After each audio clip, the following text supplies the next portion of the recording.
presented by Sharma Music.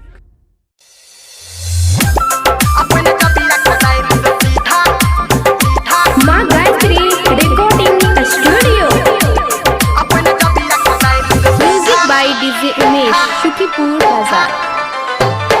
जे हमारा माल के टोकबा रहते एकरा दिशा देखबा रहते हमारा माल के टोकबा रहते एकरा दिशा पकबा रे हम थाना फौदारी के करो ने घसीट बौरे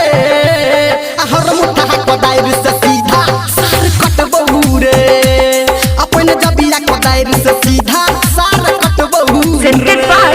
Sharma. हमारा माल के टोकबा रहते एकरा दिशा तकबा रहते हमारा माल के टोकबा रहते एकरा दिशा तकबा रे हम थाना फौदारी केकरो नहीं घसीटबौ रे हर मुठा कोदाइर से सीधा सार कटबौ रे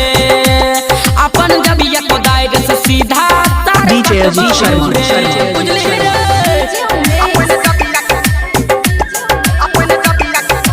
Shukipur Bazaar. हाँ करे चिए प्यार हम हमर चिए धन रे आ करबै बियाह हम हमर छै मन रे हाँ हाँ करे छियै प्यार हम हमर छियै धन रे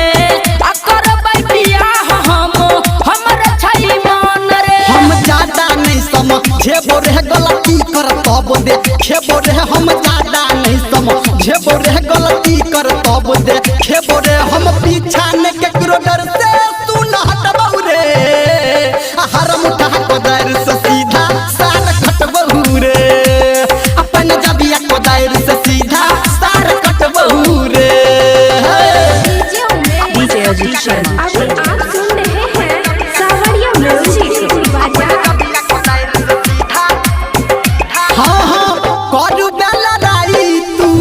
चल फरियाले आज तू हमारा से भरम हटाले हाँ हाँ कर बेलराई तू चल फरियाले आज तबे तू हमारा से भरम हटाले धर्मेंद्रा की समझाब छौ संग लड्डू लाल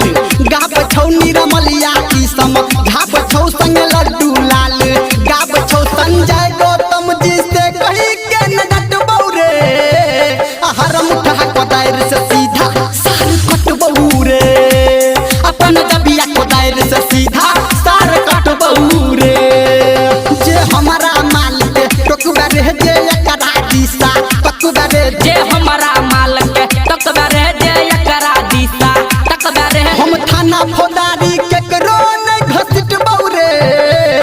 हर मुठा कोदाइर से सीधा सार कटबहू रे अपन जबिया कोदाइर से सीधा सार कटबहू रे पहला के हमरा माल के क्यों छरी है ना DJ अजीत शर्मा।